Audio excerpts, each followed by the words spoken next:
All right. Good morning, everyone, and welcome on in to Fox 10 Talks. And on your Friday, we have some big headlines here around the nation taking place, of course. We have Mangione, of course. He has a plea that he has made in federal court. We're talking about federal charges against Luigi Mangione. And to give you more specifics on this, we're talking about travel and interstate commerce in terms of stalking and the use of interstate facilities as well. And this is one of the big stories that we have for you at this hour. And so, of course, this morning, we also have an interesting interview for you this morning. We are going to be bringing you, in just a brief moment, an expert, an attorney well, he went to Harvard Law, and he's a former federal prosecutor. He can give us a little bit of an insight into this case. So if you have any thoughts, any questions for our guests coming up, please go ahead and put them in the chat. We have a lot to get to this morning, of course, at this hour as well. Let me give you a live look first at, we did have a live look. Let's go ahead and back to this shot right here. And let's go right to our interview, since the live look isn't just ready yet. But we have been covering this case in federal court in New York this morning. So this morning joining us is Neama Rahmani with, of course, went to Harvard Law, as I mentioned, a former federal prosecutor this morning. Neama, it's wonderful to see you. Thank you so much for your time this morning. What your thoughts on this case? I know no cameras were allowed in federal court. Your thoughts on this case thus far? Celeste, thanks for having me. Good morning. My overall thoughts are the federal government may have completely botched this case, and this is why. They've walked into a double jeopardy trap. So normally in most states, including Arizona, there's no prohibition on parallel state and federal prosecutions. We've seen it happen a number of times. George Floyd's murderer, Derek Chauvin, was prosecuted by the state and the feds. Or you can go back to the officers that beat Rodney King. There were parallel prosecutions. Under the dual sovereign doctrine, it is not prohibited by the U.S. Constitution. But Celeste, New York is unique. They have a special double jeopardy law that says the following. There cannot be a second New York state prosecution arising from the same transaction or occurrence as the previous case. So what does that mean? In the federal case here, the defense did a good job of getting the death penalty, the federal murder charges, the federal firearms charges dismissed. So all that was left was stalking.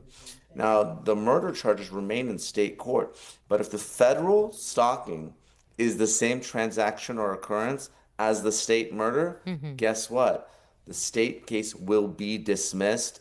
And for what? For the federal government deciding for really no good reason to move forward on those stalking charges. You know, as we kind of look back, if we can backtrack a little bit, and thank you so much for kind of clearing that situation and kind of leading us here and giving us some of that background. How was he cleared from some of those other charges? I mean, you have the surveillance camera footage from outside of the hotel where it took place.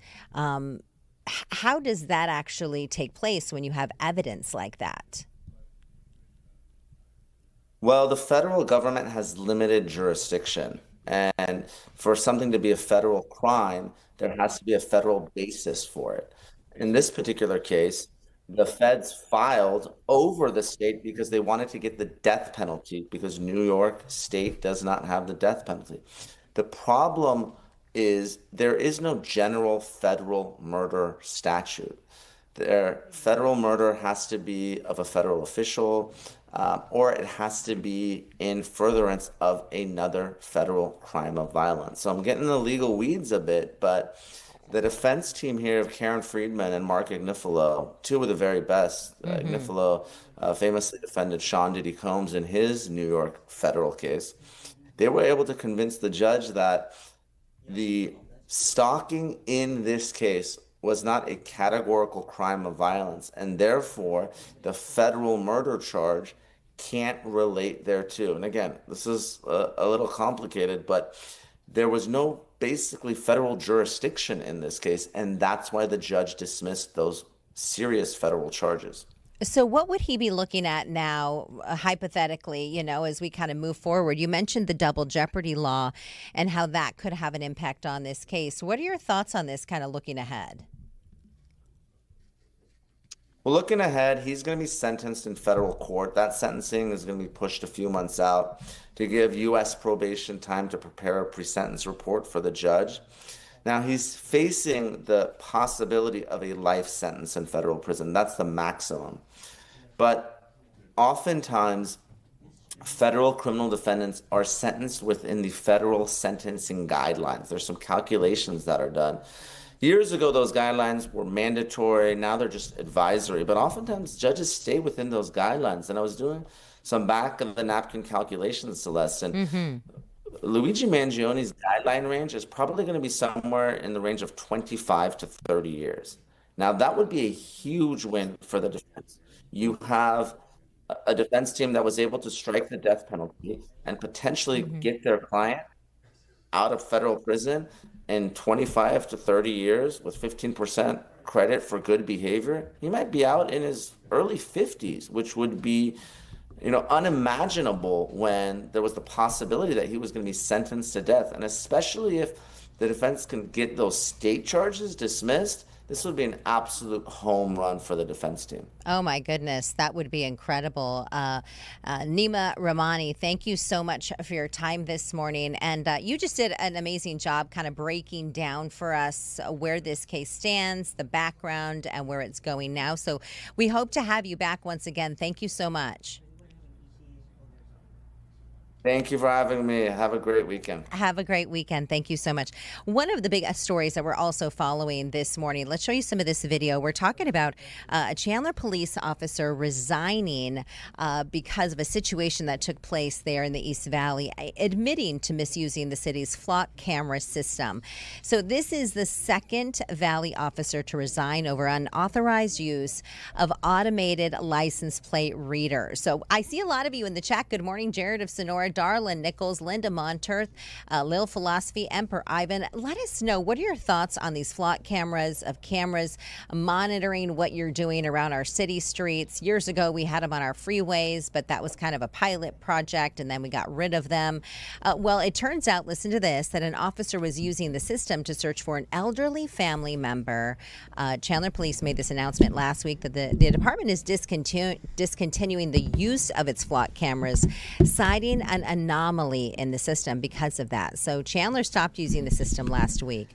Well, the city says it's still open to a new vendor with stronger safeguards.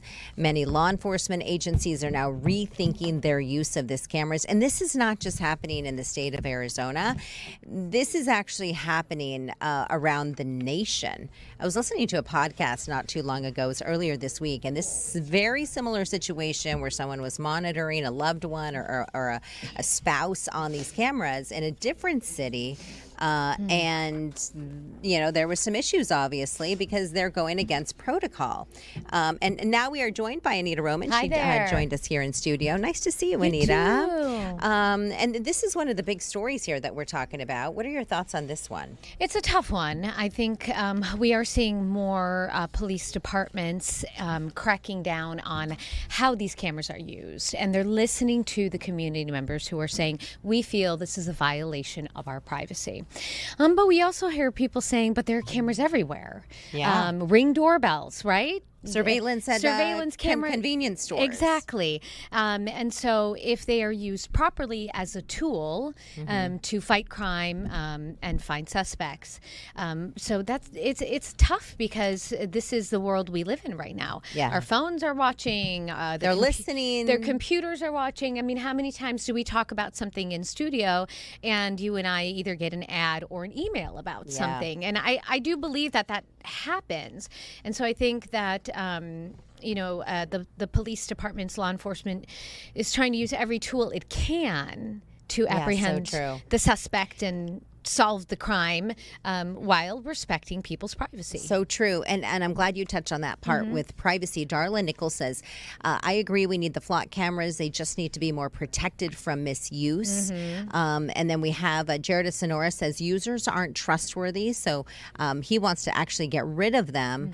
But maybe there's somewhere in between where they can figure out how to maybe safely use them. And that's, I think, one of the departments was talking about that. We're going to review review the protocols. We're going to review the use, because I think every time an officer logs on, they can see that. And so instead of checking the database, I don't know, every 3 months, every 6 months, maybe they check it once a day, once a week. Yes, it's more work, but it's also more peace of mind. Yeah, for especially for, I think, the public. Yes.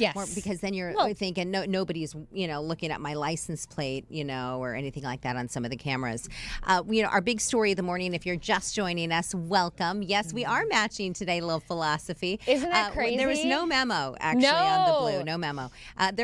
We don't have any memos. No. Those interoffice memos are days of the past days. The only memo is enjoy the weekend. Yes. You did a great job today. But I do want to get to our poll question here before we show you a little sneak peek of our mystery camera. This was, of course, about our top story this morning. Has the Luigi Mangione case changed the way you think about the U.S. healthcare system? 14% of you say yes, major changes are needed. 2% say somewhat, there are serious problems with it. Whopping 84% say no, the killing and healthcare debate are just separate issues. You can scan the QR code on your screen, share your thoughts with us. If you're voting in this poll, it's predominantly people watching on television or a Fox Local app, maybe on their smart TVs. Let's go to your YouTube poll question. Same question, but these are predominantly people on YouTube. And so we have 51% voting yes, major changes are needed. 6% somewhat, there are serious problems. 43% say no. The killing and the healthcare debate are separate issues. Yeah, and so many of you right now, major changes are needed. 51% of you, and we do have a fair amount of comments. I'm not sure if we have a lot of comments, but I think any excuse to see this guy's face on Dave. TV. Hello, friends. Good morning. Comments. People love commenting on fox10phoenix.com/poll, as well as on YouTube. MG6960 says health insurance companies kill thousands of people every year, and no one bats an eye. One insurance company executive is killed, and everyone loses their minds. Robert Butler, D5W, says the killing cannot be severed from the reality that the medical insurance system is predatory and kills people to save money. All right, Dave, hold Thank that you. thought. Love you guys. We've got to go to a break. Dave, break. You should know. He's in charge over here. We'll He be should right know. back. We'll be right back.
All right, welcome back, everyone.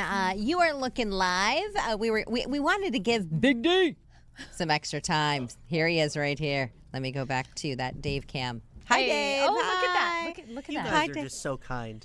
One more comment, but man, I love reading all of them, so keep them coming, guys. Bruce Haas says Mangione committed murder, period. Healthcare is an entirely separate issue, motive or not. Keep the comments coming, guys. We love the conversation. Yes, we do. And that is a quick glance at your mystery camera. Thank you, Big D. Bringing it. He spends a lot of time. He does hard work, Anita, looking through those comments. He does. So we got to give him some love. It's not easy. And we want to say hello to everyone at home. They're talking about their lunch. They're talking about everything that's exciting. They're talking about the polls. I think I had a hello from someone. I wanted to give them a shout out, but now I can't find it. So if I do, and if you said hello to me, hello back. I'm glad to be here. Here's a question from Diane Frantel says, good morning. Why is Celeste wearing headphones and Anita is not? I wear an earpiece. Yeah, she wears an earpiece. Here, we'll go to the two shot. Ron and I like to wear the headphones just because when we listen to the microphones, we can hear our voices, make sure our mics are hot. We can hear interviews. We can hear the video. And I can hear all that with this as well. Yeah. This is just an inner ear. Yours is outer ear. Yeah. And this is what we wear in studio. So mine's just on my person, and this is what I wear in and have it with me. So Anita and It's just Anita preference. Anita and Ty usually use their earpieces from 11 to 11:30, and Ron and I usually use the headphones. And so, just personal preference. But I'm glad you noticed the details. Yeah. Diane, thank you for watching. We appreciate you chiming in and sharing part of your day with us. So you are talking about food up in there, but this is a quick glance at your mystery camera. We will do a full unveil and reveal of your mystery camera coming up at 10:30 this morning. It looks beautiful wherever it is. Oh, it does, for sure. Wow. Okay, let's get right to this big story here.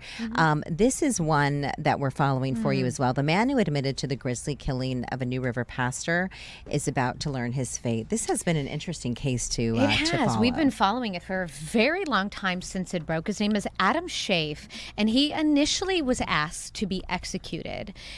Today, however, about 1:30, he's expected to receive a life sentence. So in June of last year, it's been a year now. A couple months ago, he pleaded guilty to the murder of Pastor Bill Scheineman. 76-year-old pastor, known as Pastor Bill, was found dead in his New River home. This was a brutal murder, and we can't tell you that Adam Schaaf told our cameras, Fox 10 cameras, that he had planned to kill a number of different pastors around the United States, and he pleaded guilty. He asked for the death penalty. His father and stepmother were killed in a plane crash recently, and so he changed his mind.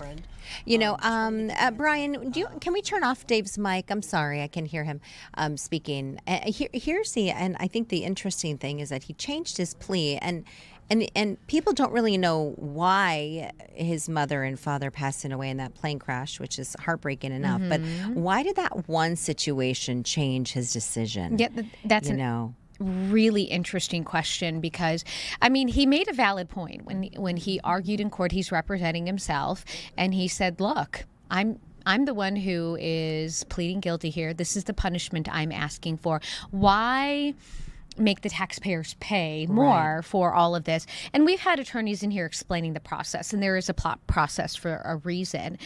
But we don't know why he changed his mind, but he did. And so at 1:30, he's already been found guilty. They're going to sentence him. Yeah, it was just one of those bizarre cases. And one of our reporters, Lauren, who's no longer here, she actually left to become an attorney. Yes, she did. She actually landed the jailhouse interview, I believe, with him. And it was interesting to watch, and the fact that she was able to get in and have that discussion with him. The other story that we were following for you is really heartbreaking. Oh, it was my goodness. I know. It's a situation up in the Prescott area, and let's show you a map here and give you some details on this one. It's up in the Prescott area in this Yavapai County. Deputies, the sheriff's office says the victim had wandered away, 7 years old, this child, from their home near Highway 89 in Granite Dell. So we put this map up for you so you can have an idea of where this this is located, up in our higher elevations. This is only maybe from the valley, it might be like an hour and 20 minutes north or something. So it was around 6 p.m. yesterday, and it was believed that the child was heading to a nearby creek. There's lots of creeks and lakes up and stuff. Probably an area where they play with other siblings or family or friends. Exactly. Yeah, so they launched a full-scale search, and then about an hour later, they found the child in the water, unresponsive. First responders were unable to revive the child. Oh, jeez. Yeah, it is very, very tragic. Very tragic accident, and hopefully we'll learn a little bit more about that. Yeah, something else we have for you at this hour. We have had some wild monsoon. Have you had a lot of rain at your place? We've had a lot of rain and a lot of dust. We've had a little bit of everything. And every morning that I wake up, I go outside and look at the car and I think, it hit again. I know. It hit again. And sometimes it's just your car's just dusty, right? Yeah. Let us know in the chat if you are in the Levine area or the 202 South Mountain where it connects with the I-10 in the West Valley. You just got hammered yesterday. There was a huge storm system that moved through. And then the video here is in Gilbert. This one neighborhood, these folks, this company jumped into action. They brought all their employees out and they just went to town with their electric saws.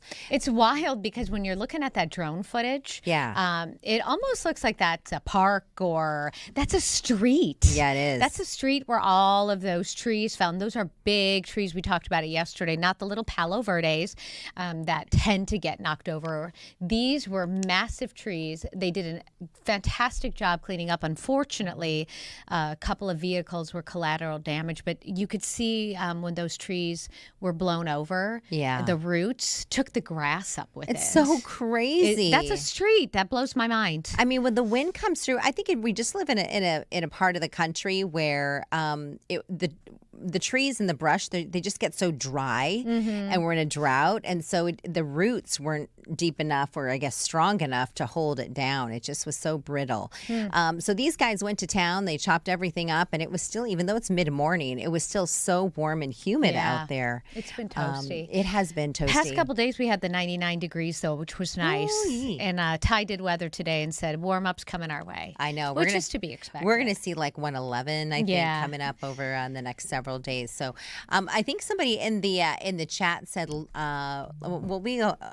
Burger Boy said he's cooking up some beef Wellington for a client. So we have lots of people watching from all around. And working. And working, yes. And they have us on standby right next to you. So thank you for sharing in the chat. And Burger Boy, good luck with that beef Wellington as well. Speaking of storms, let's take you to Tucson now in southern Arizona. My goodness, there was a swift water rescue. A lot of times when the storms move through Arizona, Tucson, for whatever reason, they have a lot of washes, but they have situations like this pop up. Tucson tends to get a little bit more rain than we do. And the situation with the washes is you can be driving and within just a couple of minutes, that rain comes down so hard and so fast that it'll flood the streets. And so we had a vehicle, we had a DPS trooper who was off duty. Don't you love that? Yes, I do, because they're such heroes.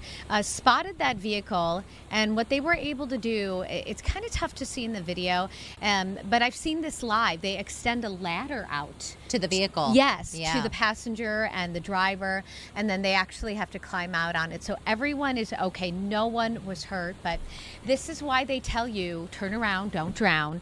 Yeah. Try not to drive through any water. We don't know the situation here. Right. Maybe they were in a dry street and it just came down really quickly. It happens. Do you remember when, and this is for all of you watching as well, there was several years ago here in Phoenix where the I-10 and the US 60 I was flooded. there. I was standing on it. I think you were in the 10 and I was on the 60 in the East Valley. Yeah. And the freeways flooded and water was like up to your waist almost. Like Quite literally. We had a lot. And what happened was the drainage got clogged. were clogged. And so they had to go through and clean all those out to allow all the rain to drain. I actually I saved clips of that, and maybe one of these days I'll be able to find it.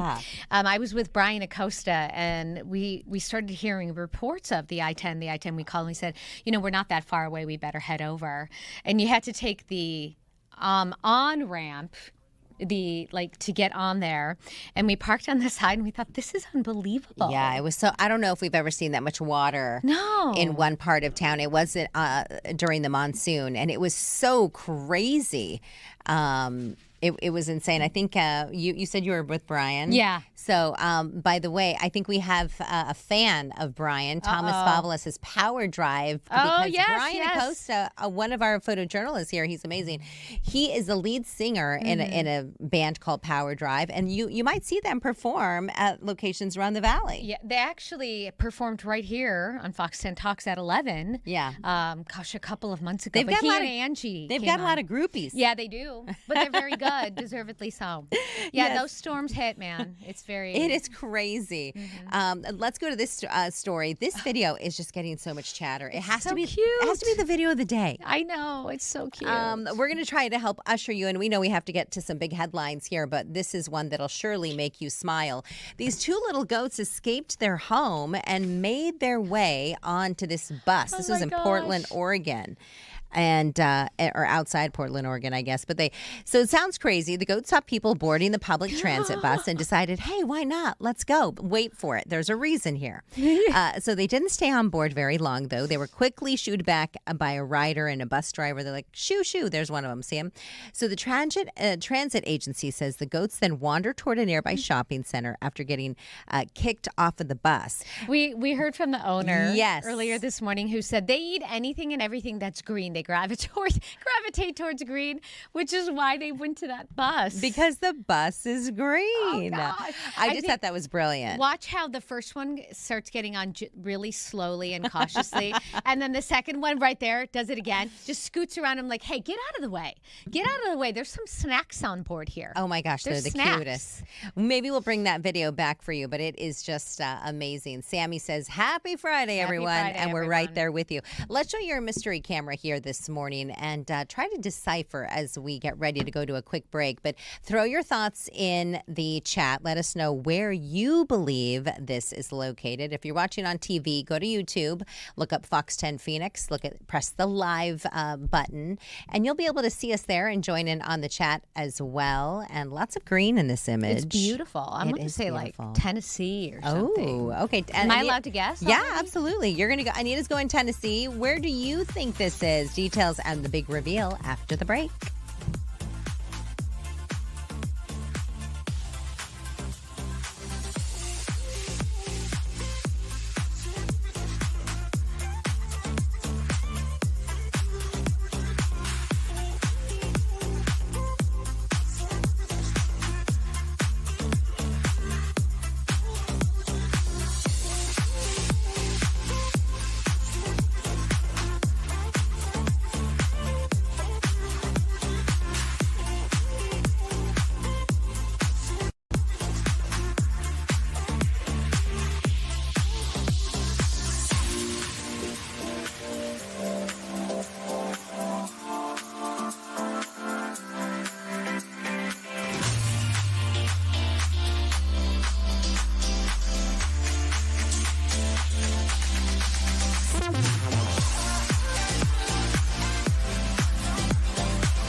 All right, welcome back, everyone. That is a live look at your mystery camera this morning. So let's see. We've got a Virginia from Linda Monterth. We've got a Delaware from Joshua Tovar. Kentucky. Pretty good. Yeah, good guesses.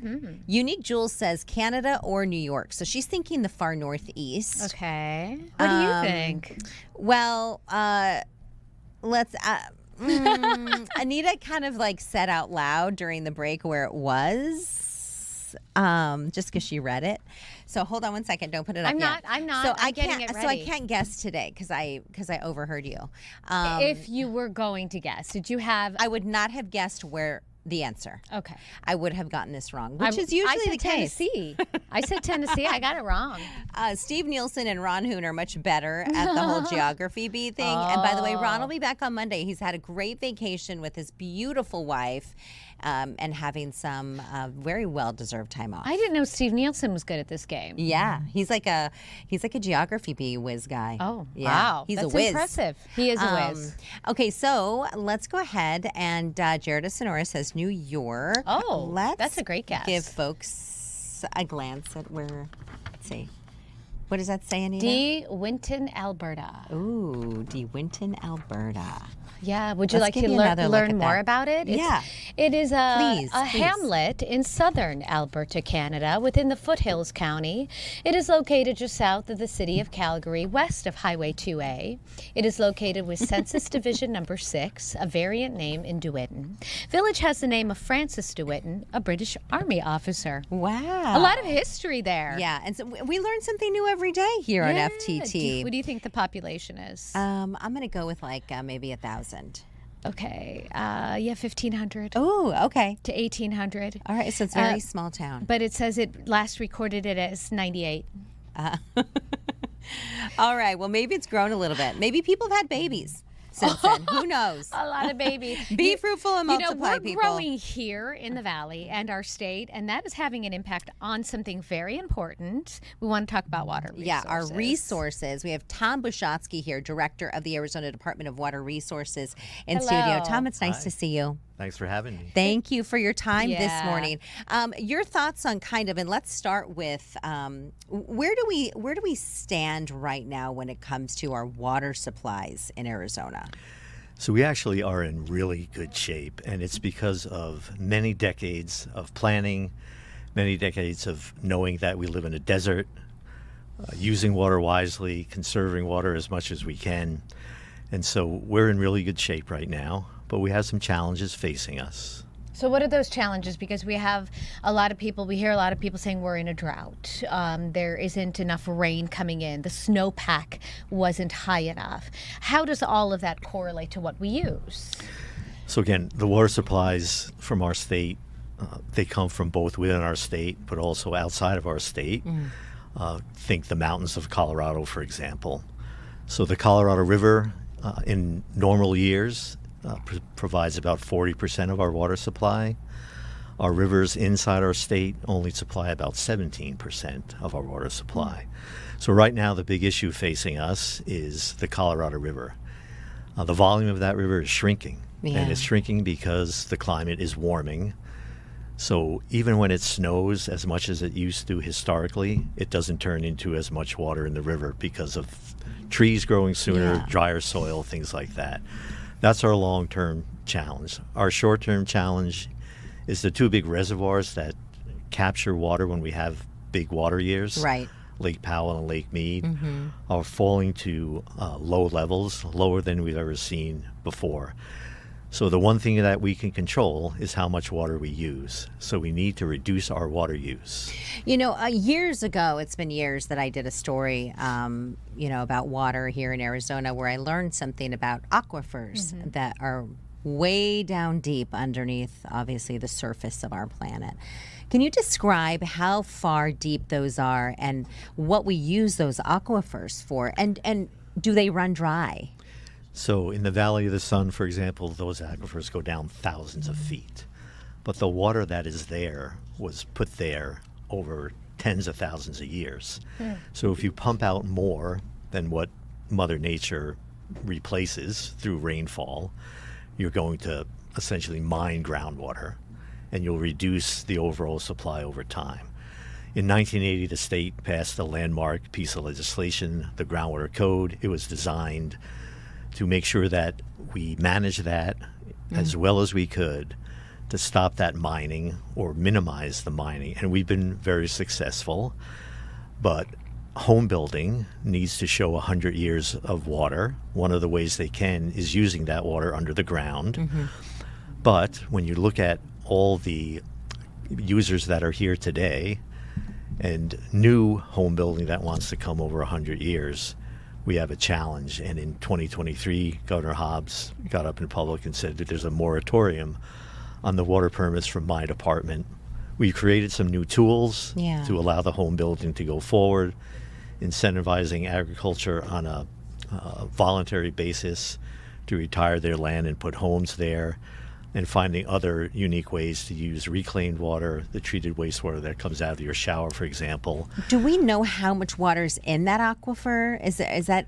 So we have estimates of what's under the ground. Okay. And we have these very technical groundwater models. But the issue is just because there's a volume of water under the ground, it doesn't mean you can access all of it. Right. Because of the way physics works, science jumping up again. But also because the more you pump and the lower the water table is created underground, you start to create problems. One of them is water quality. It degrades the deeper you pump. The other thing that happens is the ground underneath the land surface starts to compact. And then in certain situations, you can get cracks on the surface of the land. And we've seen cracks go through a road. We've seen cracks go through houses. It's called subsidence and earth fissures. And so we follow that in my department. So you just can't access all of that water under the ground. And think also, if a city has some wells at a certain depth and you lower the water below that depth, then they've got to do something. Lower their well, it has an expense. But if you're a homeowner who has a well, it's tough for you to incur the expense, $1 million, for example, to lower your well. So my department is supposed to protect against that outcome as well and make sure that this common resource is used in a way that those that are here are being protected and those wells are not going to dry up. Can we talk about the new homes that are coming in, the new businesses that are coming in? Many of the city leaders, valley leaders, state leaders want to see the growth. They want to see more people coming in, more money, the economy growing. But how do we allocate that water? How do we make sure that there's enough for everyone? I mean, at what point do you have to, put a cap on the growth? So we have the guardrails, as I've already described, but these cities have to come to my department and show us what their water portfolio is, what their water demand is, and what their growth demand might be. Okay. And they have to do that for 100 years. So when cities have this designation that they have enough water, it's for 100 years, and it allows for growth. So that's one of the ways we're protecting people that are here and also making sure that we can have additional growth. So there was a year that I was working up in Flagstaff very early in my career. I spent a couple years up there, and I was up there a year that we had water restrictions where you couldn't wash your car on Sundays and Mondays, and you couldn't water your lawns on Sundays and Mondays. In your expert opinion, what does it take to keep that from happening, or do you foresee maybe that happening in the future if we don't kind of get our water situation under control? Yeah. So the reason it hasn't happened here in the Valley is because of all the planning, all of the infrastructure, wells, pipelines, canals that have been built over many decades. Okay. But also because of this requirement to have 100 years of water moving forward. I think right now the city of Phoenix is in stage 1 of their drought management plan. That requires city services to cut their own use by 5%. And I know the next stage, stage 2, they're considering that has potentially some rate surcharges, things like that, to encourage wise water use. And it's really about water use outside your home. Like the water you use in your home, it goes through your shower. We treat it and it gets reused for some purpose somewhere. So it's really about being wise in your water use for your landscaping and things like that. But we have just like a quick 2 minutes, but I wanted to ask you a question about the data centers. Do they really use that much more money than other companies or more water resources? Yeah. So it depends on where the data center is and what the water resources again. But if you, again, put a data center in the city of Phoenix, that demand goes against their existing water portfolio for this 100-year designation that they have. So that's a way to make sure that that data center is not going to negatively impact those around them. One more silly question, but we talk about this all the time. We don't do our laundry, for example, between 3 and 8. When you're brushing your teeth, turn the faucet off, take a fast shower. Do those things really make a difference? So they do make a difference because it's creating an ethic of conservation, right? That's where it matters. The volume is important. It may not be a big volume, but we're in a place where every drop matters, right? So even if you only save a few drops of water by turning off your water when you brush your teeth, then that is helpful. I turn on my hot water because I have to get it warm because I'm going to go in the shower. So that's what I do. Nobody likes to take a cold shower. So that's one way I save the we water got so a that the water tankless water doesn't heater go for down that the reason, drain. so that it's ready to go. Oh, we thank you for your time Yeah, this thank you. morning. Sure. Great Yeah, info. I mean, we could probably chat with you for another 15, 20 minutes because I think it's just one of those topics that is not going to go away anytime soon. So It is, for me, one of the most important things. I've been doing this for 44 years.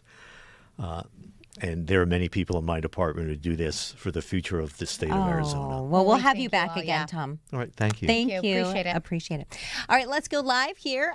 This is a really cool shot of a ski lift, apparently, where it is sitting at about 50 degrees. Oh. It looks like it's Montucky Clear Cut. Oh, it's in Montana. Yeah. Brian, it's your home state. Hey. All right, we'll be right back. Kentucky? Kentucky. Oh, sorry.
All right, welcome back, everyone.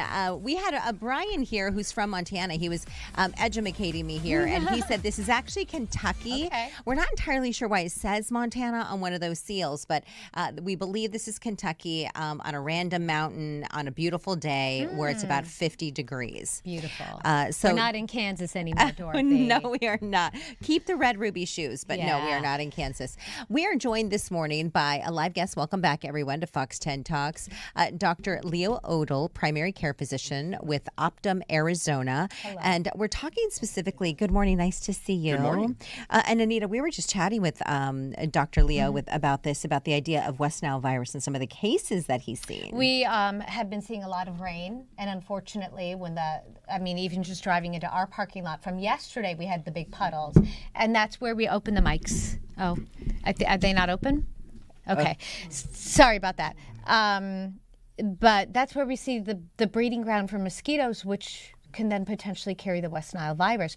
What are the numbers now? I'm reading Maricopa County reporting 62.5% increase of West Nile virus cases. We are seeing more cases with more rain right now. Speak into the mic for me, Dr. We're Leo. seeing more- Thank you so Just much. like me, I wasn't close enough. I should know better. We are seeing more cases There with we more go. rain, and we're going to see more cases even still as we Yeah. get more rain throughout the season. We're expecting a wet winter here in North America, and so this is something we should be concerned about. Describe kind of, for folks who may not be familiar with, I know West Nile's been around a long time, but what would be the symptoms that come from mosquito bites, right? So the symptoms are, it's a mosquito bite, it's a virus, it produces headaches, fevers, body aches, nausea. It can even produce an encephalitis, a brain swelling in worst Oh, my cases. goodness. So that sounds like the flu, though, aside from the brain swelling. Very right? much. So, you get bit. Sometimes you realize it, sometimes you don't. Correct. Mosquitoes love me. I don't know about you. Yeah. But if there's a mosquito. It's because we're sweet, Anita. If the mosquito's in the room, it's going to find me and bite me. But I don't really think twice about it. But if you do realize you get a bite, how quickly will you be seeing these symptoms? And is everyone susceptible? Everyone is susceptible to it. Most people who get bitten are not going to develop symptoms. I mean, most people are going to do just fine with a mosquito bite. Okay, so you might have West Nile, but no symptoms? Correct. Is that true? Correct. Wow. Most people are that way. And so your body then fights it off. Your body gets rid of it. It's almost like I was speaking with a doctor on our morning show a couple of days ago. Valley fever. Mm-hmm. Yeah. It's like your body it should be strong enough, your immune system, to fight something like that off. That is correct. Wow. And most of us catch valley fever, and we think it's just a cold or a cough. And so, what is the treatment for someone if they come in and they're not feeling well? And is it a blood test? And then So we do a blood test to look for it, for West Nile virus. We do supportive care. So depending on how sick they are, if they have mild fevers and body aches, we'll treat them appropriately. If they have high fevers, if they're getting confusion, they could be admitted to the hospital. At what point when you're going through and dealing with these symptoms do you say, maybe I should go get tested for West Nile? Yeah, fevers, body aches, confusion, How long will unexplained. they last? They can last a long time. So we have 5 deaths reported so far this year from West Nile. Last year, 56 cases, 7 deaths. In 2024, 21 cases and 2 deaths. So they are rising. Yes.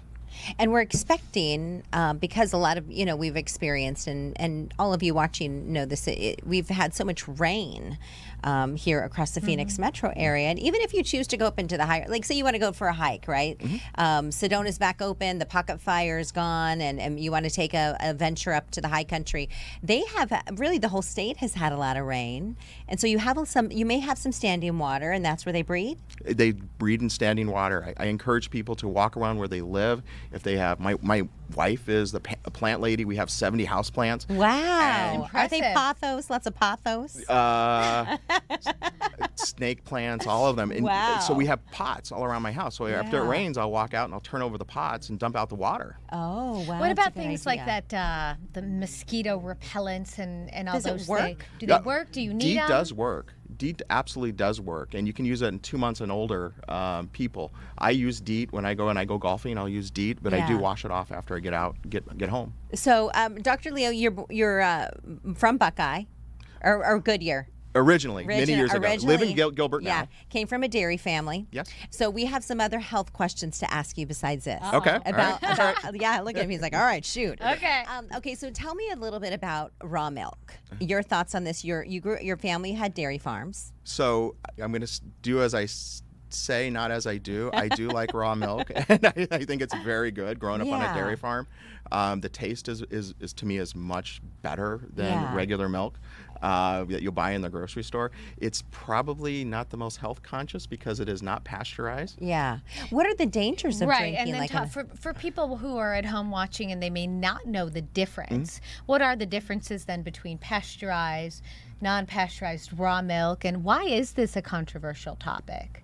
Some people think that the pasteurization is removing nutrients from their food. What it's really doing is removing the bacteria from the food that it could make you sick.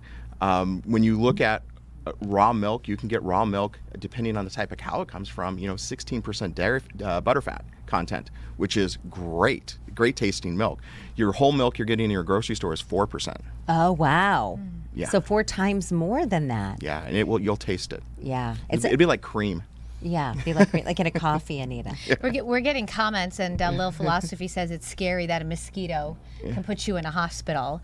And then we have another comment saying that they have kamikaze mosquitoes here in Sedona that will chase you down. I believe that. They chased my wife. She's sweet too, Anita. Yeah. Is it one bite and they're done, like when a bee stings you, or No, I think they keep moving. They keep going. Oh wow. They keep moving, Okay. Okay. And where do they get it from?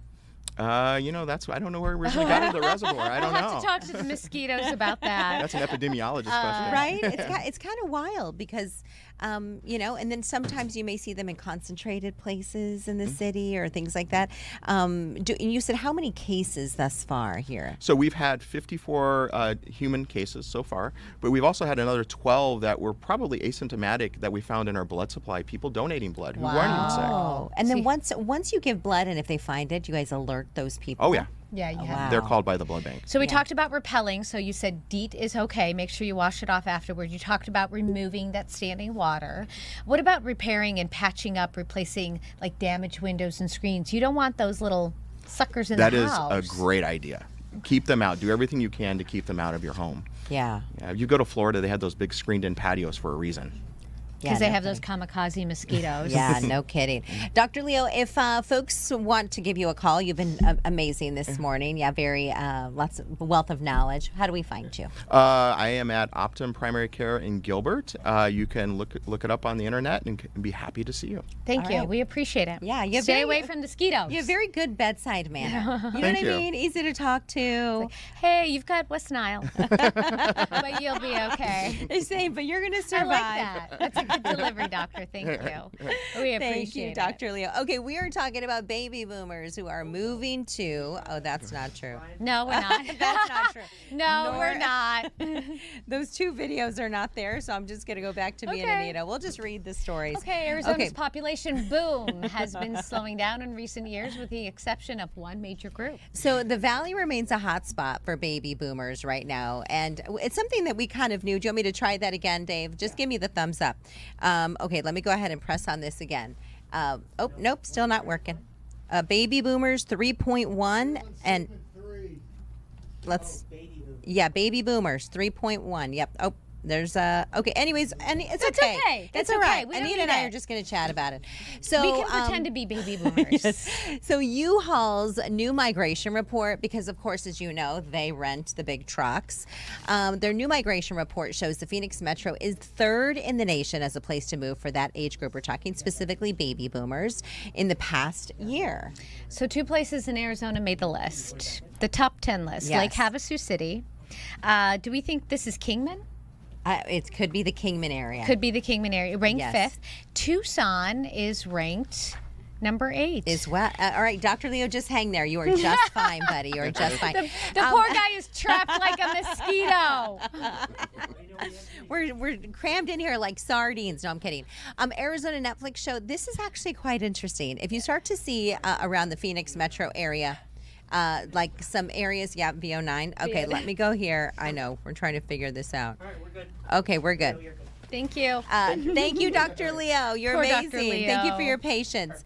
A new Arizona-based reality show is coming to Netflix. So if you happen to see cameras and things like that all around the city, this is what's happening. They're going to follow new college graduates. The studio says they're going to navigate reunions, careers, rivalries, romance in the Grand Canyon State, and they will quickly discover that adulting, it hits differently when it's 110 degrees. It's like when your AC breaks or you get in the car from the grocery store and it's 300 degrees in Holy the car and you guys are just bickering and arguing and everything is sticking to you. It definitely is a good life lesson. Would you watch it? I think I'm going to watch this out of sheer curiosity. But here's the thing, though. It's like when you watch a program or a TV show about news anchors, you sit up there and you yell at the TV like, that's not true. That's not how it happens. That's not how we do it. And so I wonder if we would watch this and say, that's not true. That's not what would happen. Yeah, that's not going to happen. That doesn't happen at 110. You know what? They should call us so we could be advisors. What do you mean you sweat at 110? No, you that don't. That never happens It's at 110. 120. All right, and then sweet tooth impulse decisions. It turns out having a sweet tooth may say something about your personality. We have 1 minute left and we want to make sure we get this in. New research suggests people who love sweets may also be more likely to make impulsive decisions. Researchers compared people's taste for sweets with how they handle different reward-based tasks. The sweet tooth crowd was more likely to take a smaller reward right away because they want that instant gratification. Yes, you want the candy. Right, Give me the candy. rather than wait for something bigger. But when both rewards required some waiting, they were more willing to hold out for the bigger payoff. More chocolate. Are you a sweet or a salty, Anita? Because I like both. I'm probably more salty. I probably crave more of like a potato chip or a pretzel or an almond. Me too. It's rare that I really want something sweet. I know. Throw it in the chat. Anita and Ty are coming up next. Ty's making a funny face at us. Ty's making faces because he Why has are you opinions. making faces at us? That's rude. I like almonds. I have almonds with barbecue pretzels as my snack. That's not my snack. Do you see me I eating? want cheddar cheese and sour cream ruffle chips. I like I like those too. I like any type of potato. We're going to force Anita to eat chips. I've not never met a almonds. chip I don't like. I'm not kidding. Have a wonderful weekend. Ron's back on Monday, you guys. Thank you so much for watching. We'll talk soon. Awesome job, guys. All right.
Okay, here's the situation at 11 o'clock. Okay, yeah. We are no longer jam-packed, and we have lost complete control. No, we are jam-packed. Complete control. We've lost complete control. But we should mention, because I was very excited about this, and I mentioned it multiple times. I said yesterday, remember, you were going to make an announcement about today's guest, and I said, don't jinx us. Well, we had Akon. He was canceled. Supposed to be later.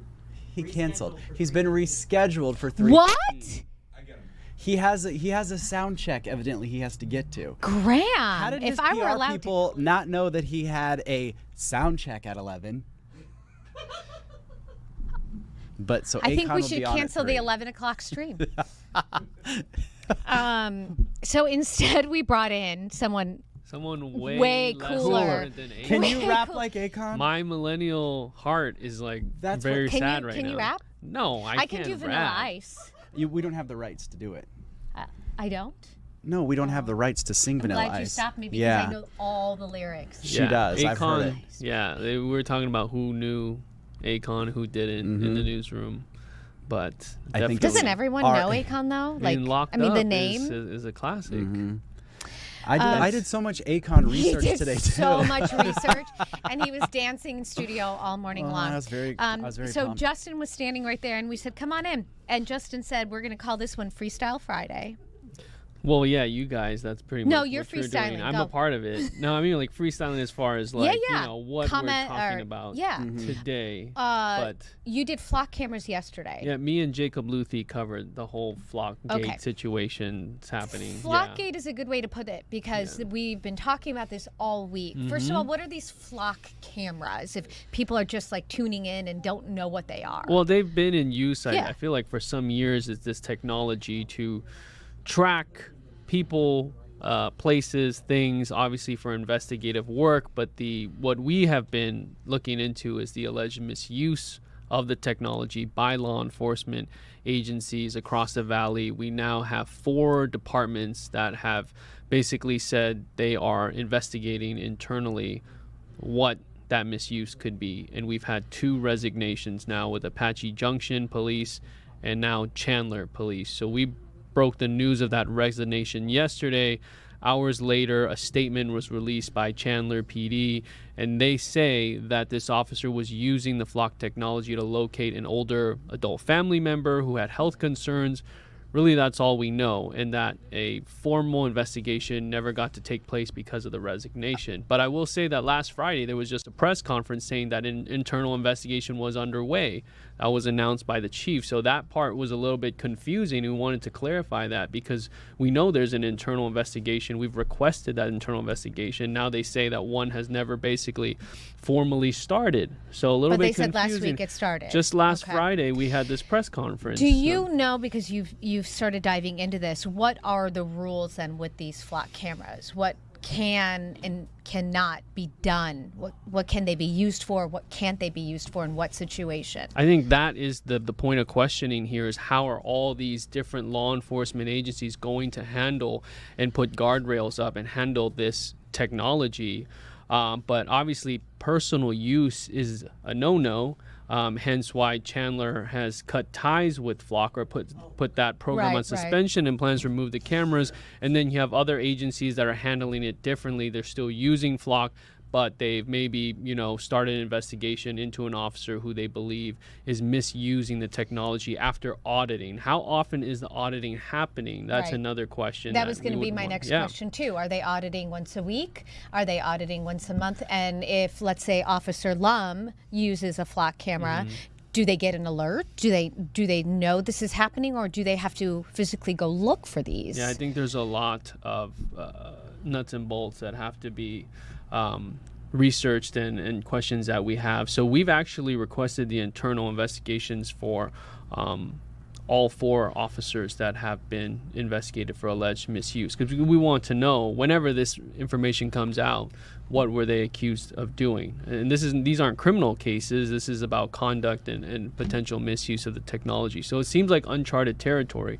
Will there be any legislation in the future to put some more guardrails on this? And as you heard from last night's Chandler City Council meeting, some of the public that were there don't feel that that's even enough. They want the technology pretty much gone. You see period. those posters everywhere saying no flock. Yeah. Yeah.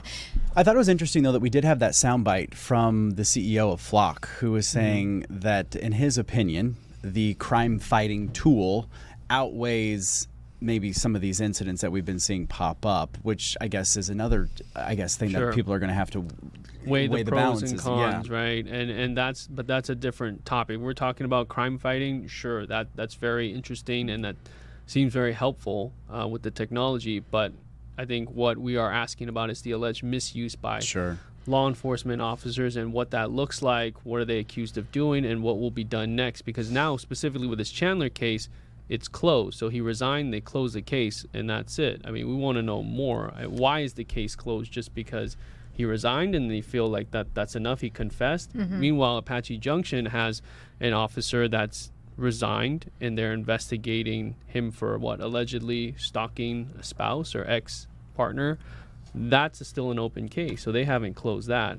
Different circumstances, but I think it's interesting how all these agencies are handling the Flock technology, how they move forward. When you say this is more of an insight into what you do, when you say that you are putting in these requests, what is that process? So basically, these law enforcement agencies, it's pretty simple. They have portals to file public records requests, and you can ask for specifically a case or a personnel file, a police report, body camera footage, but you've got to identify what you're looking for. In these cases with these officers, most of them we don't have names, but we have case numbers. Oh, you so do? they give us that, and then we request it, and then we wait.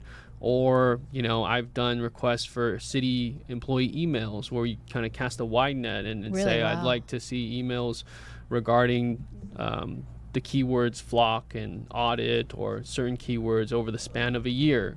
And that may come to be thousands of emails, but that's just another way of doing things that many journalists will try and fish for. Couple of different comments that are coming in. One person says, one bad apple, the whole thing goes down. Those cameras can help catch people, like ones who took Nancy. Someone else is saying, start chapters like Guardian Angels to watch what they're doing. We had another one saying, set up more bait traps. And then Jennifer says, here's the thing. If you are behaving yourself, you wouldn't care if cameras are in public. Celeste and I talked a little bit about this at the 10 o'clock hour. I feel like there are cameras everywhere, right? There's the doorbell camera. So if you're walking through a neighborhood, if you walk into a store, they probably have dozens of surveillance cameras. What's the difference? That's Is there a good question. difference? Yeah, I know there's cameras everywhere being tracked. Your phones. Yeah. They're The laptop, listening probably. to your cameras. I mean, this is the world we live in. Yeah. And I think it's what are the guardrails, what are the rules, the regulations as we enter more of that uncharted territory with something like this in the Flock system. Yeah.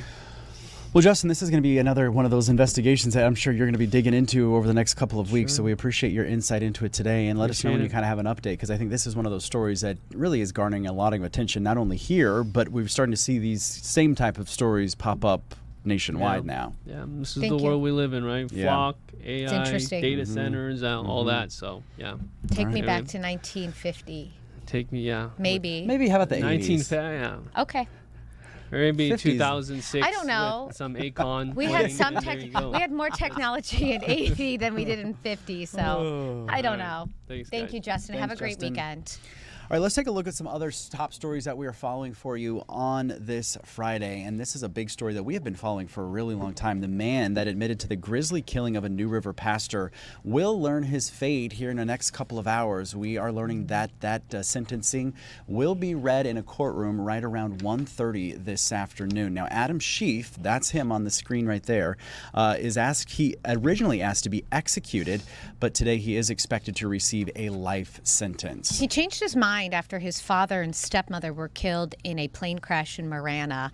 He was found guilty, as you mentioned, of killing the 76-year-old pastor known as Pastor Bill, and initially asked for the death penalty, representing himself, and changed his mind. And so now we're just awaiting that hearing. Should be around 1:30 this afternoon.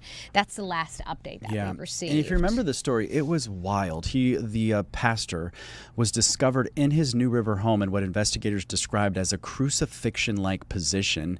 Sheaf was then arrested later that month in Sedona for unrelated burglary and vehicle thefts, and then they were able to trace him to that case. And then he was also connected to the murder investigation, as we mentioned. So he admitted to killing the pastor. He also said that he planned to target 14 religious leaders across the entire country. We even were able to, this is very rare. Sometimes that's what you're watching right now. Yeah, sometimes we put in what's called a jailhouse request. More times out of not, they have already gotten a lawyer, and those attorneys are saying, please do not talk to the media. In this rare instance, he said, sure, I'll sit down with you. So he sat down with one of our reporters and talked about, the whole thing. So it was a really and actually bizarre confessed, interview. admitted, and that's where he talked about his plan to kill all the pastors throughout the United States. So this has been a really big story that a lot of people have been watching, and we will keep you guys posted. Other big story that a lot of people were watching was when the Salad and Go abruptly closed its doors. What was it, last week? Yeah. Was it just last week that it happened? Earlier this week, I mean, wasn't it? they made an announcement and they said we're closing today is the last day of business. We had hundreds of people who were out of work. So the original owners of Salad and Go opened a place called Angie's, which also serves similar items. They're opening 9 new locations, and they do hope to hire some of the people who lost their job from Salad and Go. All right, before we go to break, it is What Year Was It? A game we like to play, and Dave has been giving us very hard questions. Ruth Bader Ginsburg is sworn in on the Supreme Court. Ronnie, any guesses over there? I'm going to guess in the early 2000s. Any guesses? We're asking our next guest who's hiding behind the camera. Probably early, it was earlier than that, I think. Yeah, she was on. Yeah, It's on the bench long. 98. Yeah. Okay. I think in the 90s. 98. All right. That's We'll my see. guess. We'll see who got it right. Coming up, put your answers in the chat. We'll be right back.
Welcome back. Here is your question of the day. What year was it? Ruth Bader Ginsburg is sworn in on the Supreme Court.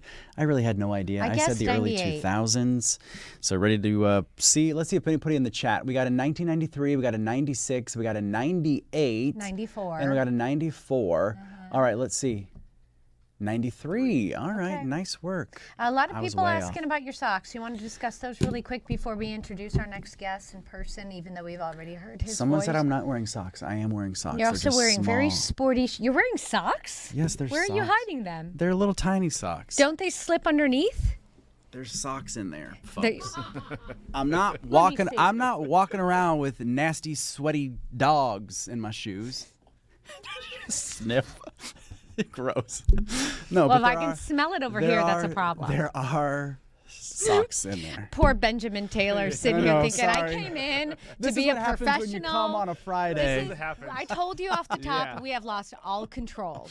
Absolutely lost all control. Can I ask you a question about these flock cameras that we were talking to Justin about? What are your thoughts as an attorney? I'm kind of on both sides, right? You know, that's what the attorney's answer is, right? You know, on one, it helps fight crime. It helps, you know, get the bad people behind bars. But number two, doing criminal defense also, I mean, you have a Fourth Amendment right to, you know, freedom, right? And that being searched. So you don't want people using these illegally and searching information and using that against you. When you see, as Justin said earlier, you know, you see some of these officers are using this information to go after their own wives or their former wives. So that's the part I don't like right there. Your job must be getting harder and harder, right? Because we have a right to privacy, but Yes. do we? Because, I mean, you're walking down the street, everyone has a Ring camera, so, you know, an officer can go up to anybody, or anyone can say, can I see your Ring camera video? You walk into a store, there's 55 different cameras. I mean, we're talking about something in studio, and I'll get an ad or an email saying, hey, do you want to buy it? I feel like privacy isn't really a thing anymore. Yeah, I mean, yeah, you're right. With technology now, Yeah. I mean, you see more and more technology, and then right now you get to fight that in court. If somebody's trying to get your Ring camera or search your vehicle or the flock, I mean, you can always say, hey, there wasn't a warrant for that information, so it shouldn't be allowed. However, you know, right now people want to fight crime too, and there's that crime justification of we need to use this information to be able to fight crime, to put the bad people behind bars. So Yeah, it's interesting. a tough debate. So. Yeah, it is. While we got you here, we thought we'd also talk about the Luigi Mangione case that was happening today. So let me see if I get this right, and you correct me. We've got two kind of cases simultaneously going on, the federal case as well as the state case. So this was happening in federal court today, and he basically pled guilty, basically admitting that he did, in fact, kill the United Healthcare CEO. But walk me through, because now there's a lot of this talk about double jeopardy, so that this case, the state case, his attorneys want that state case to be, I guess, null and void. Is that kind of what's going on now? Yeah, double jeopardy pretty much says if you're being charged with the same offense, you shouldn't be tried twice in the jurisdiction. The issue is here, and this is the defense strategy, and this is probably why he pled guilty today, because you don't want to have to face the state trial. And state prison is a lot worse than living in federal prison. Really? Federal, yeah, you have a little bit more perks in federal prison. So a lot of people always say they want to go to federal prison versus state prison. So this could be a legal tactic to be like, okay, I want to get rid of all my state charges, but ultimately it'll be up to the state judge to decide whether or not this case does move forward or doesn't move forward at all. Can we rewind and ask, why do we have federal and state charges essentially for the same thing? I mean, basically, I mean, you want two bites of the apple. I mean, if anything goes wrong with the federal case and it gets overthrown for any reason, a lot of times he walks free, right? So a lot of times the state was like, we want to get him double. We want to make sure that he remains behind bars for the rest of his life, because sometimes a court of appeals judge can throw out a case because of a technicality. Say they find information that the prosecution was doing something illegal, the judge was doing something illegal. It's very rare, but that does happen in cases, and cases get thrown out for technicalities. So because this was such a big case, yes, and I guess such a shocking killing, they said we're going to go after him in both ways. Yes, and it's a high-profile case, too. And sometimes prosecutors want to pound their chest and say, hey, look at me, I'm on TV prosecuting this major high-profile case. Not saying that this is going on here in New York, Sure. but that's what happens. So that's why you see sometimes people are wondering, why are we spending time and wasting money prosecuting the same person when they already pled guilty? But that's one of the reasons why, is because the state wants to get their chance and put them behind bars, too. So what do you think will happen? Because we listened to the sound earlier, and his defense team came out and basically said, we are really hoping that we can get those state charges dropped. What's kind of the process behind this, and what do you think will happen in your legal expertise here? Yeah, no, ultimately his defense attorneys are going to file a motion to tell the state court judge he already pled guilty in federal court. These are similar charges of murder. Dismiss these state court charges. Why are we wasting time and money and energy going to state court and retrying him and spending all this money? Ultimately, the judge is going to look at that and say yes or no. The prosecution for state court is going to say we want to try him. we want our chance to put him behind bars too. They have like 2 double murder convictions. So ultimately, the judge will look at that and decide, yes, this case will go forward or not. My prediction is I can see this case going forward. It is a high-profile case. It is a murder case. Just because you plead guilty in federal court sometimes in New York State doesn't give you a free get-out-of-jail card just to walk away like Monopoly. So, he most likely might get tried again in state court. Is there a point, though, because they're already seeking the maximum sentence of life, right? When he's sentenced in December. So that's probably what he's going to get. Maybe if he gets a little bit less, he's still very young. But is there a point to the second trial then, if he's already in prison? That's a great question, Nita. In federal court, he might actually only have to do 25 to 30 years because of the federal sentencing guidelines and the complications there and good behavior. So he might only do 25 to 30 years. So that's another reason why the state court might want to prosecute him, to make sure that he does get a life conviction in state court because of good behavior. He's out when he's in probably his 50s. He's a young man. Yeah. And he gets out he can early still in live federal his court. life at 50. Yes. Sure. Mr. Taylor, I wanted to ask you this too, because today's charges was stalking charges. Nothing to do with the murder charges. So what's the difference between this stalking charge and then obviously the murder charge? Is the state doing the murder charge and the federal was doing the stalking charge, or how does that work, and what is the difference? And that's what the defense attorneys are saying, that these exact same charges are like stalking to commit a murder, meaning that he was stalking, following the CEO to commit a murder. So it's going to be ultimately up to the judge in state court to decide, hey, these are similar charges or these are not similar charges. You have a better argument if they're not similar charges for the prosecution to move forward. If they are similar charges, the defense attorney has a better argument to say, we are charging him double jeopardy for the exact same crime. He shouldn't be allowed under our U.S. Constitution for double jeopardy. Can we talk about Adam Schaaf? I know you've been following I've seen that case. And that he should be sentenced today at 1:30 unless something happens. But it was just so interesting. We don't know why he changed his mind, right? He admitted to killing the pastor. He admitted to this terrible plan of wanting to kill other pastors. He represented himself and actually sounded fairly intelligent in court, giving his reasons as to why he wanted the death penalty. But there were reasons why you can't just give him the death penalty. And now he's changed his mind. And how does all that work? Yes, ultimately, he represented himself and he pled guilty. So he pled guilty to avoid a death sentence. So he pled guilty to life. So that's why people plead guilty, because if you go to trial in a case, if you get convicted and the jury says we're going to give you the death penalty. But he asked for the death penalty initially. Yeah, no, and then I heard reports saying that I guess his family members died. Yes, and so he changed his mind. He changed his mind. Yeah.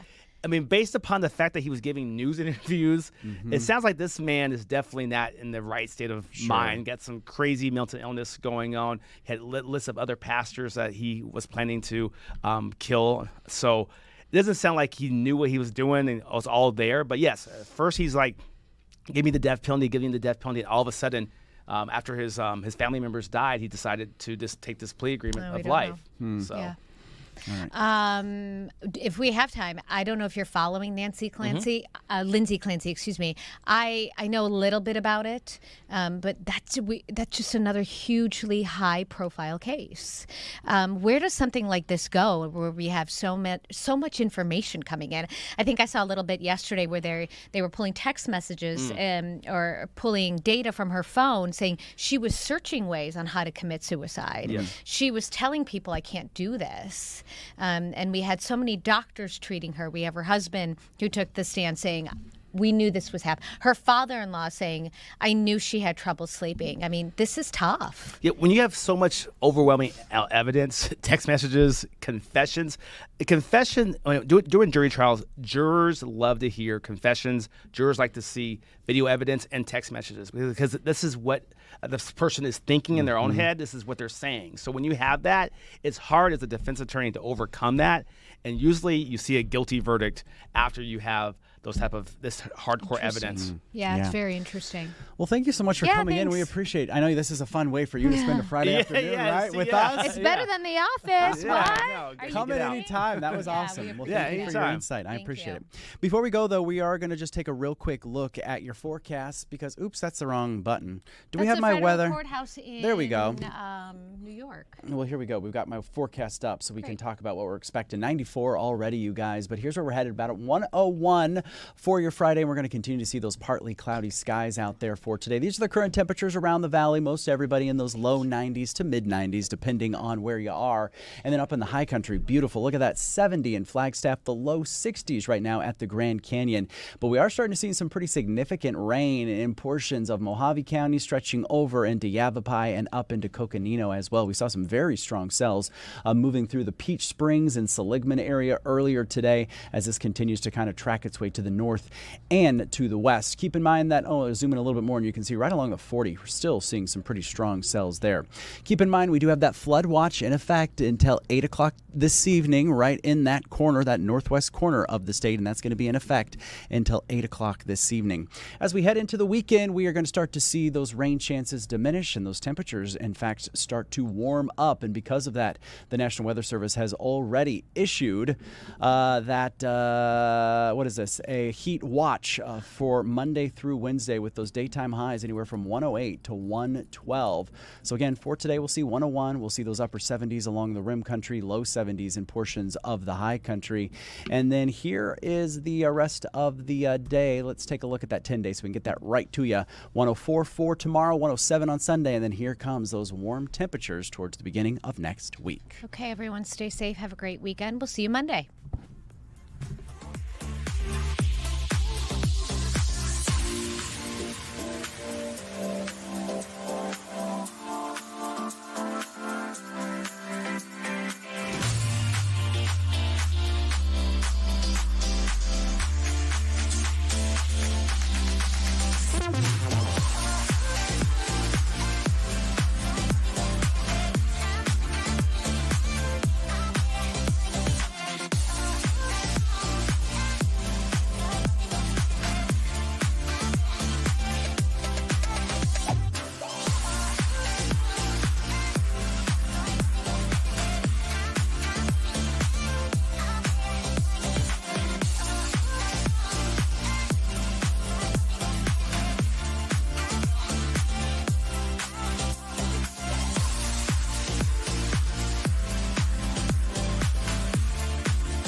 Good morning, you guys, and thanks for hanging with us here for another half hour of Fox 10 Talks. Happy Friday, everyone. TGIF.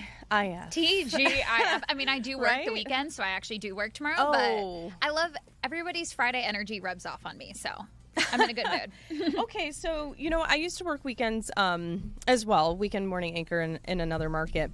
And good morning, everyone. And I actually kind of felt like, in a way, that I almost had like 3 Fridays. Does it feel like that? Yes, I'm almost A scared to little? say this out loud, but it's nice because I come in on Wednesday, and then it's all downhill, like Thursday, Friday. Everyone's in a good mood on Friday. The weekends are nice, and then I get off, I'm weekend mornings, so then I have like a lot of my Sunday, and then Monday, Tuesday, it's like a 3-day weekend. Yeah, that's true. And I actually love the weekdays off Yes. for personal reasons, Oil doctor change, appointments or yes. whatever. Yeah. So Yeah, Yeah, so funny. it's all All right, good. well, we opened there with a shot of downtown Phoenix. Still, warm today, but not as warm as we had been seeing. So a nice little break for today. yeah, I was live outside this morning, and it actually felt pretty comfortable. We were live outside the courthouse this morning for a story we're about to talk about in just a minute here. But it felt comfortable. Yeah, humid out there still, but Yeah, definitely humid. yeah. So we just want to touch base on a couple of our top stories this morning, and like you mentioned, you were covering one of them. Right. We were outside of the courthouse today because happening today, this man on your screen, Adam Schaaf, he is expected to get a life sentence today for killing an Arizona pastor. So this happened actually last year. Investigators found a pastor known as Bill Scheineman killed in his New River home. This was in April of last year. And investigators say he was actually found in what they described as a crucifixion-like position. So just a really disturbing murder here. Adam Schaaf was arrested later that month in Sedona for unrelated burglary and car theft charges. He later was connected to this case, and he actually admitted to investigators that he carried out this murder. He also said he planned to target 14 other religious leaders, something he also told us here at Fox 10 during a jailhouse interview. Originally, so he is representing himself in court. Originally, he just asked the judge if they could skip the trial altogether and execute him. But then after his father and stepmother passed away in a plane crash, he actually reversed that, saying he'll plead guilty in exchange for a life sentence. So again, that sentencing is set to begin at 1:30 this afternoon. I know that was a lot of information, but there's really just been an ongoing back and forth ever since this case really started. Yeah, devastating case. And then when we sat down and did that interview with him, just all of the details that emerged about what his plans were, and Really scary. So that is something we're looking at today. And then the other top story, you actually had Ty and Anita, if you were hanging with us through that half hour. Justin Lum was actually just on and kind of updated everybody on this case out of Chandler as well. So we won't spend too much time on it here, but again, it's making headlines not here in Arizona, but across the country. So still continuing to see headlines about flocks. So just the latest out of Chandler this morning is that we do now know a Chandler police officer has resigned after admitting using the system's flock camera system inappropriately. So last week, the department discontinued the use of the flock cameras throughout the city, citing that anomaly in the system that was found through an audit. It turns out that officer was using the system to search for an elderly family member. So for right now, those systems are not in operation, but the city is open to potentially using a new vendor with stronger safeguards. And this is just, we're seeing the ripple down effect. Pinal Right. County ending its program. Yeah, and Apache Junction, Goodyear, and Surprise, they're investigating possible misuse with their flock system and agreements. And then Tempe is also changing how it shares its flock data. And we chatted with a council member out of Chandler yesterday about this. And then this came out today. So I really think it's definitely not the last we've heard of the flock cameras Yeah. and just how the Valley cities will use them. Absolutely. That'll continue. And it was interesting to see Flock did make an announcement yesterday. So they are changing the way that the data is stored. So no longer for 30 days. Instead, it'll now be 7 case numbers required for searches. And then they'll flag suspicious activity and then automatically lock that user out of the system. So it kind of seems like they're responding to those concerns of privacy and data sharing and then also possible misuse. Yeah, absolutely. So we'll continue to see how all of that unfolds. But for now, we do have a guest on joining us this morning. Good morning, Dr. Kelly Shortridge. You're a general and bariatric surgeon. Good morning. How are you? I'm doing very well. How are you guys today? Good. So you've got a really, really important job. Thank you for doing it. Thank you. Yeah, Appreciate it's so that. true. Yeah. Well, we're talking about the use of GLP-1s and surgery. I mean, it seems like everyone we know, doctor, is on a GLP-1. But given your field and your expertise, how are we seeing now this combination of the use of GLP-1s and surgery? How is it beneficial for patients? Yeah. So starting, I completely agree with you. I feel like, almost everybody is on one of these medications. And, rightfully so, right? These medications are providing a lot of really good benefits for a lot of patients. And so, one of the things that we have done in our program specifically is we really have combined the use of both the surgeries as well as the medications, right? So there's a lot of really good data out there to basically show that when you use the medications and the surgery together, that you have better weight loss results. If let's say a patient was going to lose 100 pounds after surgery, maybe they're going to lose 150 pounds after surgery, as well as medication use. And so at our clinic at Abrazo Scottsdale Medical and Surgical Weight Loss, we have not only myself, which is one of the bariatric surgeons, but we also have our medication specialist who helps us with getting patients covered for the medications, because you've probably heard that it can actually be very difficult for some patients to get covered for these medications, even though they really could benefit from them. So we have a whole department that specifically takes care of getting these medications approved and things like that. So that way we can do a very combined approach, and a lot of times if a patient isn't a candidate for surgery, maybe because they're not sick enough or they don't have enough, diseases, things like that. Well, then, we can always get them on a medication and we can get them to lose that 20, 30, 40 pounds that they need to. And so, really, I've dedicated my entire life, my entire profession to helping patients lose weight. So the whole goal is just finding the right way to help each individual patient lose that weight and keep the weight off for it, life. That's always the goal. That's so interesting. I love that people often think it's one or the other and not really seeing them how they can work together. And anecdotally, I see it being used in other surgeries as well. One of my mom's friends, she couldn't get her knee surgery. Her doctor said, I won't do the knee surgery until you lose weight. And so now she's on a GLP-1 in preparation for that surgery. So that's it's just fascinating. I see that a lot as well. We get a lot of referral from spine surgeons, knee surgeons, ankle surgeons, with the exact same intent, right? Let's get patients on the meds, or if they're, very large and they have a lot of illnesses, let's get them to surgery. We get them down to a good BMI, and then they can have their, knee arthroplasty, and they can have decreased post-operative complications and symptoms. Now, is it, and I'm curious then about the after surgery and recovery and lifestyle change. Is it too early to tell? So if someone took a GLP-1 to, allow them to get a knee surgery or, in this case, a bariatric surgery, and then they don't make those lifestyle changes, are we seeing their surgery maintain success? Yeah. So what I would say is, these surgeries are definitely very successful, and that's the reason why we do them. If we want to get a patient to lose the most amount of weight and to also prevent regain of that weight in their lifetime, the most successful way to do it is with surgery. But what we're noticing is that you have some patients that are going to regain some weight after the surgeries.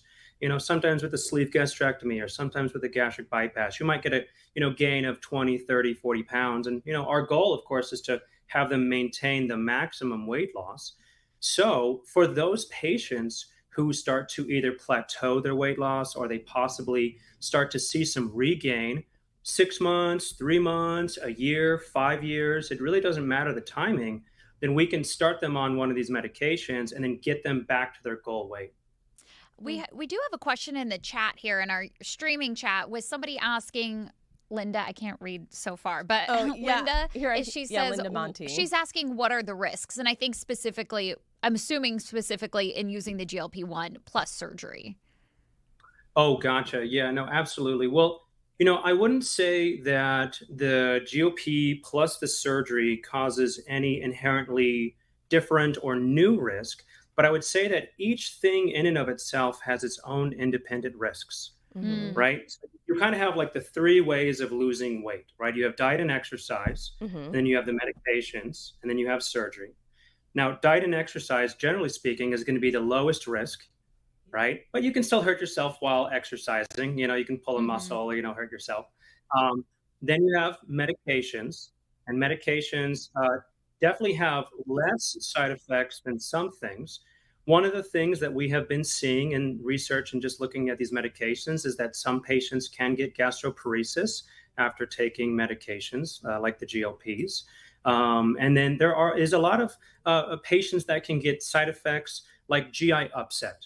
So some patients may get issues with constipation, diarrhea, even an upset stomach, things like that. And those are some of the patients where if they have enough side effects to the medications, perhaps there's someone that's a better candidate for surgery. And then there's also a warning: you shouldn't be taking the GLP medications if you have a family history or if you have a history of medullary thyroid cancer yourself. But that's kind of a very uncommon condition, but we do see that in some patients. And then when you talk about the surgeries, right, they have their own risk profile. So yes, the surgeries provide excellent weight loss, and I've had patients lose 250, 300 pounds, after surgeries, but it is a surgery. And so with any type of surgery comes the inherent risks that surgeries provide. So, bleeding, infections, things like that, right? But luckily, right, at Abrazo Medical and Surgical Weight Loss, right, we are a bariatric center of excellence. We submit all of our data to the MDSAQIT. We have to have an extremely robust program with minimal complications in order to maintain our distinctions.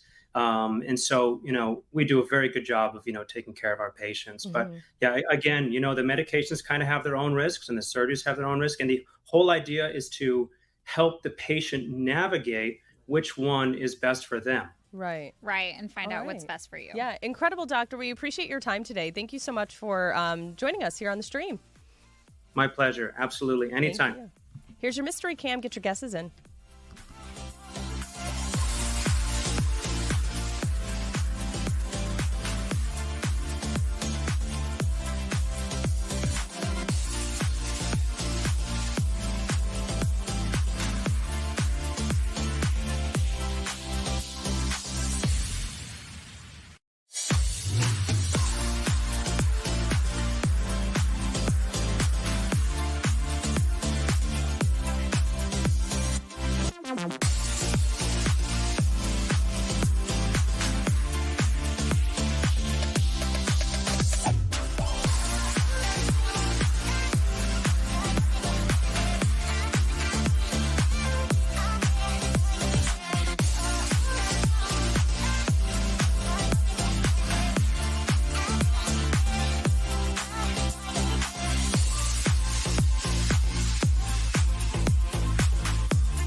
Welcome back.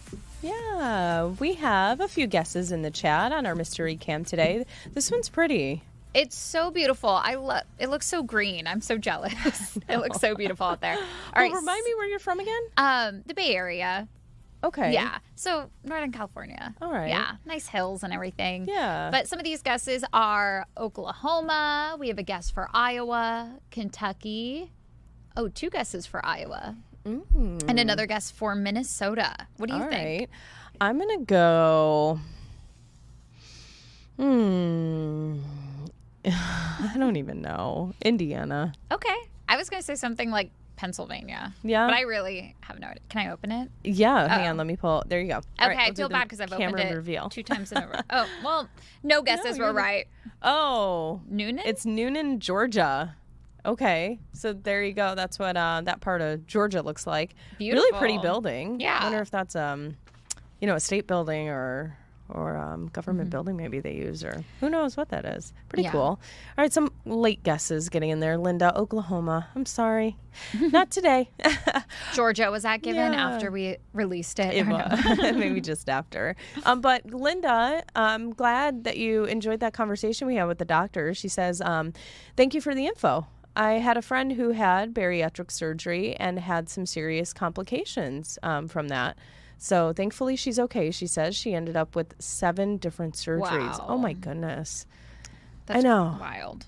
That's tough, right? Yeah. You go in thinking you'll get this life-saving surgery to make your life better, and And then it's that's kind of a unfortunate. ripple effect. Yeah. But thankfully she is okay. So Yeah. glad to hear that. Good. Glad you enjoyed that conversation, Linda. Thank you for staying with us. And now we want to pull in our next guest here this morning on the stream here. Katie Byrne is tracking the storm right now that is barreling towards Hawaii. Hi, Katie.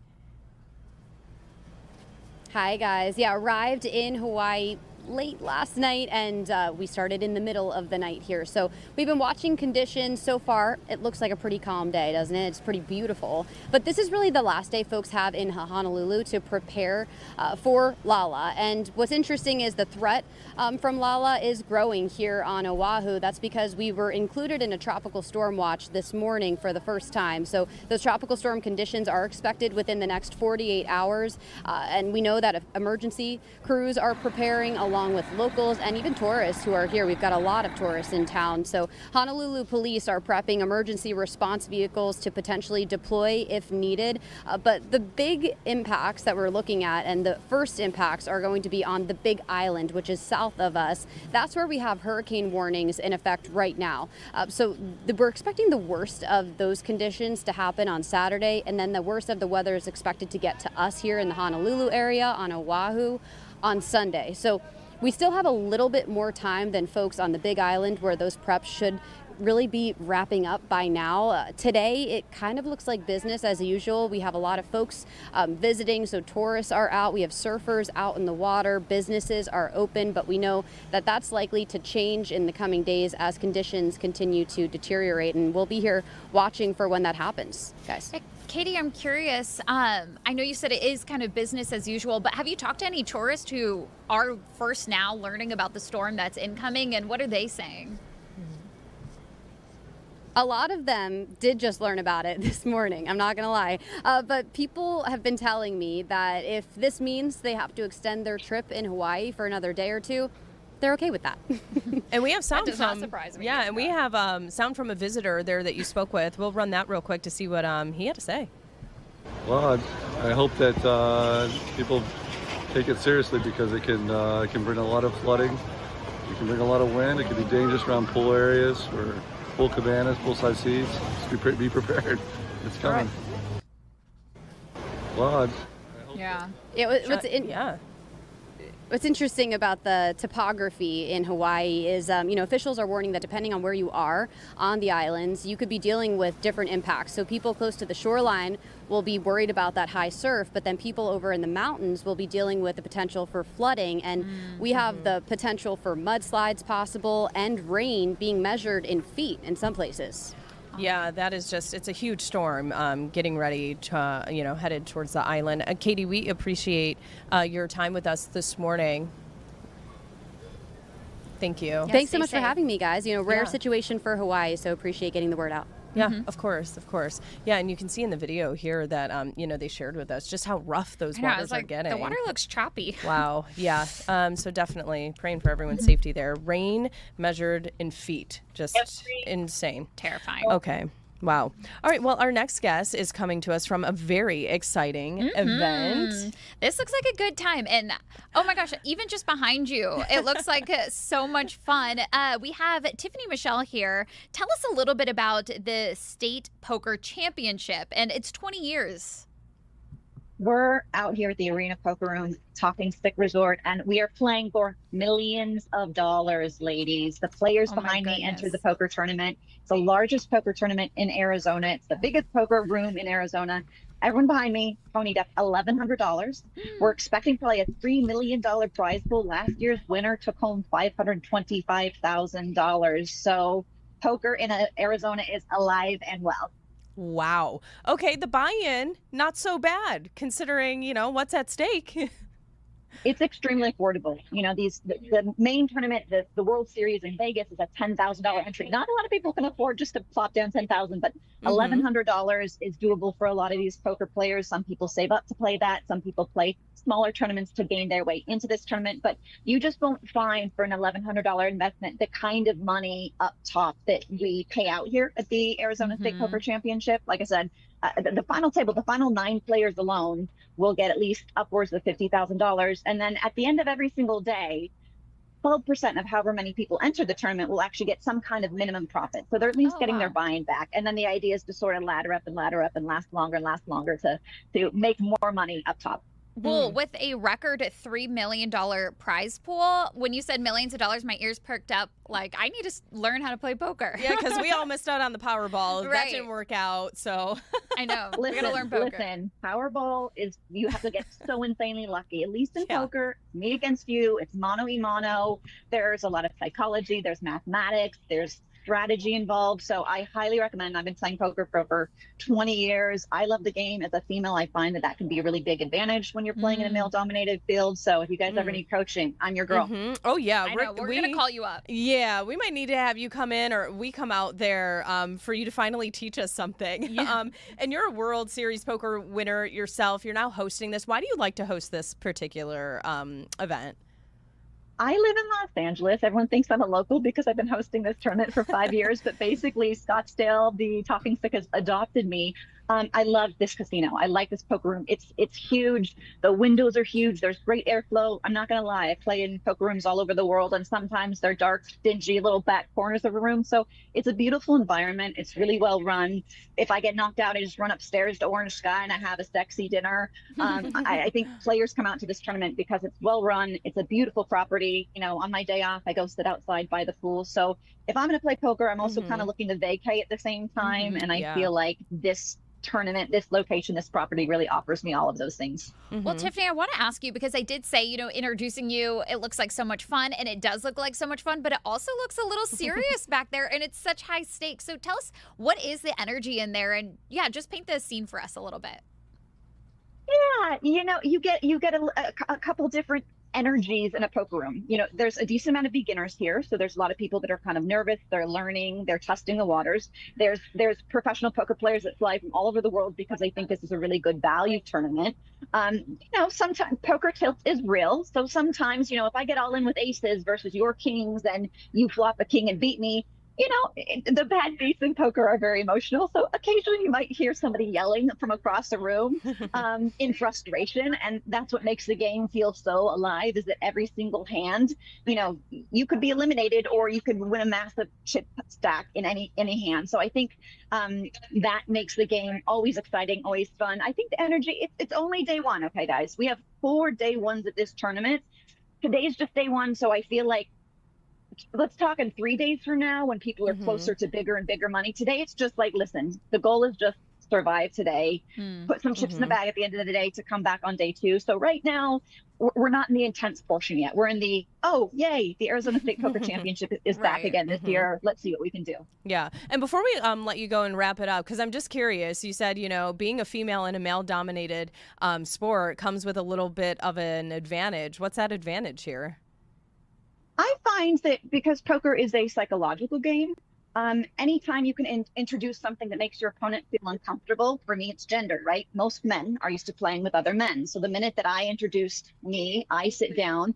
I think sometimes guys can get a little, they can fumble a little bit and think, oh no, how does she play? There's a lot of stereotypes, honestly. I think a lot of men think that women are very conservative players. So I find that men will fold hands to me, big hands to me, because they think, oh, if she went all in, she must have the nuts, right? And so I think that anytime you can introduce that dynamic, but I've personally found with a lot of women that I coach, women have some great instincts. We have great intuition.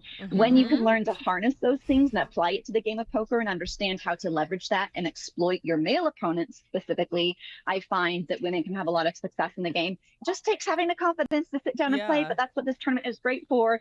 The best way to learn is sit down, trial and error play, get comfortable at the tables, and the more you put those reps in, the more you're going to feel comfortable, the more you're going to feel confident, and being confident in the poker table is a winning strategy. Yeah. All right, love cool. that. I'm yeah, like, I had to ask. women. I'm like, let me know. All right, Tiffany, it's so good to talk with you.